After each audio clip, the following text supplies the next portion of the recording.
10th exercise 5.2 question number 7। बहुत अच्छा question है बच्चों। एक एपी है, अब हमें मालूम नहीं एपी कहां से स्टार्ट हो रही है, ठीक है। जैसे किसी ने कहा विकास नगर में वर्मा जी का घर है, अब कहां पर है हमें थोड़ी मालूम, विकास नगर तो बहुत बड़ा है। तो ऐसी उसने बोले एक सीरीज है, उस सीरीज का 31वां पद माने 38 पद आपको निकालना है। सीरीज मालूम ही नहीं है, 31 उसका टर्म निकालना है। 11 टर्म मालूम है 38 है और 16 टर्म मालूम है 73 है। मतलब हमारे दादाजी ने हमसे बोला कि बेटा विकास नगर जाना है, वहां पर एक वर्मा जी रहते हैं। तो हमने कहा वर्मा जी कहाँ रहते हैं, मकान नंबर मालूम है? बोले नहीं, उनके चाचा जी रहते 11वें नंबर मकान नंबर पे। अच्छा, हमने कहा आपको तो वो वर्मा जी के घर जाना नहीं, उनके दादाजी रहते 11वें नंबर पर और उनके एक चाचा जी रहते 16वें नंबर पर। अरे भैया वर्मा जी कहाँ रहते हैं? बोले यार ये तो उनसे ही पूछ के पता लगेगा, हमें नहीं मालूम कहां पर रहते हैं, हमको तो वर्मा जी चाहिए। तो 11वां पद मालूम है, 16वां पद मालूम है, माने 11 टर्म मालूम है, 16 टर्म मालूम है, आपको डायरेक्ट निकालनी 31st टर्म। तो ठीक है भैया, मैंने सीरीज का कोई अता पता नहीं, सीरीज कहां से स्टार्ट हो रही, तो नहीं मालूम है तो आपको लेट करना पड़ेगा। तो लेट, जब हमें मालूम नहीं होता तो हमें लेट करना पड़ता। लेट फर्स्ट नंबर बी ए, है ना। कॉमन डिफरेंस भी मालूम करना पड़ेगा, कॉमन डिफरेंस बी डी, ठीक है। मतलब माना कि, हिंदी में लिखना भूल गया, माना कि प्रथम पद, तो प्रथम पद को आप क्या मानोगे? ए मानोगे। सार्व अंतर को क्या मानोगे? डी मानोगे, ठीक है। अच्छा ठीक है, अब अपन निकाल लेते हैं nth टर्म ऑफ एपी, समांतर श्रेणी का nवां पद। क्या ये मालूम है? बोले हाँ, फॉर्मूले के रूप में मालूम है, a + n-1d, ये मालूम है भाई साहब हमें। ये क्वेश्चन पढ़ने से पहले अपने को लिखना पड़ेगा। ऐसे 2-4 क्वेश्चन आएंगे जिनमें हमें सबसे पहले ये लिखना पड़ता। फर्स्ट टर्म मालूम नहीं, कॉमन डिफरेंस मालूम नहीं, इसका nth टर्म बोले ये भी मालूम नहीं है, ठीक है। तो अब क्या क्या चीज दे रखा वो अपन देख लेते हैं। तो गिवन है आपको क्या क्या चीज दे रही, बहुत शानदार क्वेश्चन है, ध्यान से देखते हैं ना। गिवन माने दिया है आपको, क्या दिया हुआ है? 11वां पद दे रखा बच्चों, 11वां पद है 38, तो 11 को छोटे अक्षरों में लिखना है।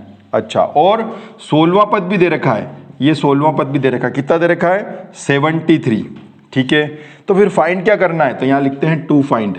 टू फाइंड का मतलब ज्ञात करना है। आपको ध्यान करके से लिखा रहा हूं ताकि अच्छा समझ में आएगा। 31वां पद निकालना है, 31st निकालना है। सीरीज कहां से स्टार्ट हो रही है? नहीं मालूम। कितने का अंतर है? बोले नहीं मालूम। 11वां पद मालूम है 38 है, माने इसके दादाजी रहते हैं वहां, चाचा जी रहते हैं यहाँ, वो कहाँ रहते हैं हमें मालूम नहीं है, ठीक है।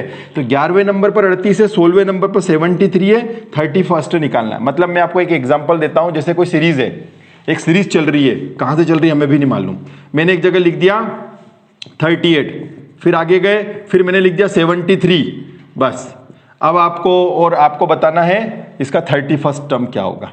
तो मतलब अब ये ऐसा क्वेश्चन है, स्टार्टिंग कहां से हो रही नहीं मालूम है। ये कहा, ये कौन है? ये स्टेशन आ चुका है एक, बोले ये है 11वां पद।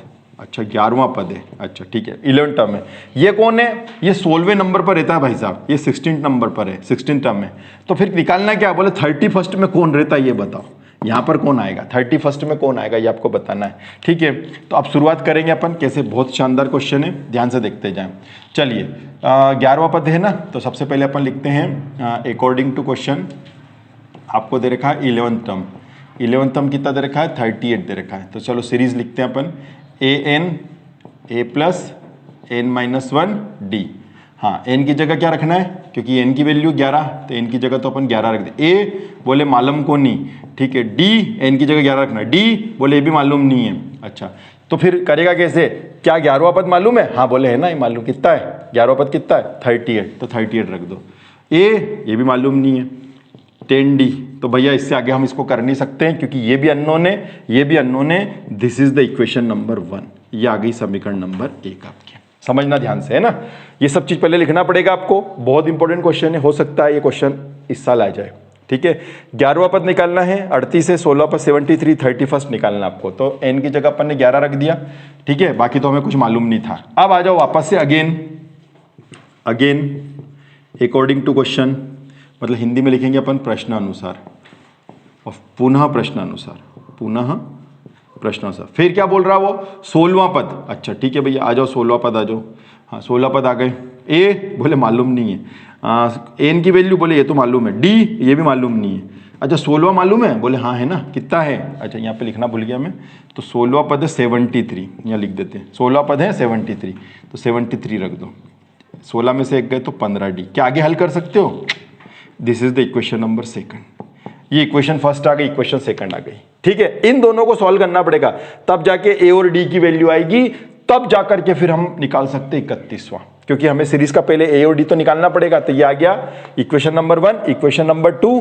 ठीक है, इक्वेशन नंबर 1 और 2 को अपन सॉल्व करते हैं। तो अपने को ए और डी और ये निकालना, ध्यान रखना 31। ठीक है, मैं सबको रफ कर रहा हूँ, तो 31 आपको निकालना है। चलिए, तो सबसे पहले तो ए डी निकलेगा, तो अपन यहाँ लिखते हैं फ्रॉम इक्वेशन 1 एंड इक्वेशन 2, समीकरण 1 और 2 को हल कर लो। जो बड़ी उसको पहले लिख लो, अच्छा रहता है। बड़ी कौन है, अब बड़ी तो हमें क्या मालूम, पर हाँ ये 15 है दिख रहा बड़ा है और 73 बड़ा, तो इसको पहले लिख लो, उससे कोई फर्क नहीं पड़ता, आपको कैलकुलेशन में आसानी रहेगी, है ना। हमेशा एक कॉन्सेप्ट बिठाना, जो बड़ा उसको बोले छोटा, तू आ जा नीचे, तो ये छोटा है a + 10d = 38। ठीक है, चलिए कौन सी विधि, एलिमिनेशन मेथड, विलोपन विधि। विलोपन विधि जो अपन ने लेसन 3 में सीखी है। ठीक है, तो दोनों में से इस साल एक क्वेश्चन आएगा, या तो एलिमिनेशन मेथड का आएगा या सब्स्टिट्यूशन मेथड का आएगा, या तो प्रतिस्थापन का आएगा या विलोपन का, ध्यान रखना। तो यहाँ लिखेंगे बाय सब्सट्रैक्शन, मतलब घटाने पर। क्या लिखेंगे, घटाने पर, साइन चेंज हुए ना, तो ए से कट गया, 15 में से 10 गए तो कितने बचे रहे, 5d, है ना। और इन दोनों को माइनस कर लो, 8 × 5 = 13, 4 × 3 = 7, 35 काई के प्लस के, क्योंकि प्लस की संख्या बड़ी है, यहाँ पर भी प्लस की संख्या बड़ी तो प्लस ही आएगा। 15 बड़ा है तो प्लस का, इधर 73 बड़ा है तो प्लस का, तो 8 × 5 = 13, 3 × 3 = 6। अब डी की वैल्यू निकाल लेते हैं। डी की वैल्यू आ गई 35/5 × 7 = 35, तो डी की वैल्यू आ गई 7। ये डी की वैल्यू आ गई। इस डी की वैल्यू को उठाओ, या तो 1 में रख दो या 2 में रख दो। अब ये डी की वैल्यू आ गई तो इससे ए की वैल्यू आ जाएगी, तो किस में रखें, इक्वेशन नंबर 1 और 2, जो आपकी इच्छा हो, तो इक्वेशन नंबर 1 में रख लो। चलो, तो यहाँ लिख देते हैं, समीकरण 1 में डी का मान रखने पर, ठीक है, putting the value of D, putting the value of D in equation 1। चलिए भैया, इक्वेशन 1 हाजिर हो, बोले आ गया हूँ, ये रहा 38। चलिए सबको हटा देते हैं। अब इक्वेशन 1 को मैंने लिख दिया है, अब इसके अंदर आप वैल्यू रख दो, इससे ए की वैल्यू आ जाएगी। हाँ भैया, डी की वैल्यू मान लो मैं, बोले यस, कितना है, 7 है, 38, 10 × 7 = 70, 38, चल भाग इधर, माइनस का 70, घटा ले, 8 × 2 = 10, 4 × 3 = 7, 32 काई के माइनस के, क्योंकि माइनस की संख्या बड़ी है। ये आ गया साहब, ए की वैल्यू आ गई, ए की वैल्यू आ गई, डी की वैल्यू आ गई। अभी आंसर नहीं आया, क्योंकि हमें क्या निकालना है, 31वां पद निकालना है, लेकिन अब हम आराम से निकाल लेंगे, क्योंकि हमें ए भी मिल गया है और डी भी मिल गया है। तो चलो 31 की तैयारी करते हैं अपन 31वां पद निकालने की। तो यहाँ पे लिखते हैं, हमें निकालना है 31वां पद, तो यहाँ लिखेंगे समांतर श्रेणी का 31वां पद, 31st टर्म ऑफ एपी। ठीक है, चलिए शुरू करेंगे। a + n - 1d, कौन सा पद निकालना है, 31वां। ए की वैल्यू बोले मालूम है, माइनस के 32, कौन सा निकालना है, 31वां। डी की वैल्यू 7 थी, चलिए रख दी वैल्यू, ठीक है। अब इसको सॉल्व कर लो, 31वां पद आपके सामने आ जाएगा। अभी 31 में से एक गए 30 × 7, माइनस का 32, 7 × 21, 210, घटा लो, 2 × 8 = 10, 7 × 4 = 11, 178 काई के प्लस के। ठीक है, तो 8 × 2 = 7 × 10 है, 178 आ रहे प्लस के, ये है 31वां पद। तो उसने पूछा था ना, समांतर श्रेणी का 31वां पद निकालिए, तो अपन यहाँ पे लिख देंगे समांतर श्रेणी का 31वां पद, 31st टर्म ऑफ एपी। हाँ, कौन आया भैया, बोले 178 आया है। ये आपका आंसर हुआ क्वेश्चन नंबर 7 का। बहुत शानदार क्वेश्चन है। Thank you.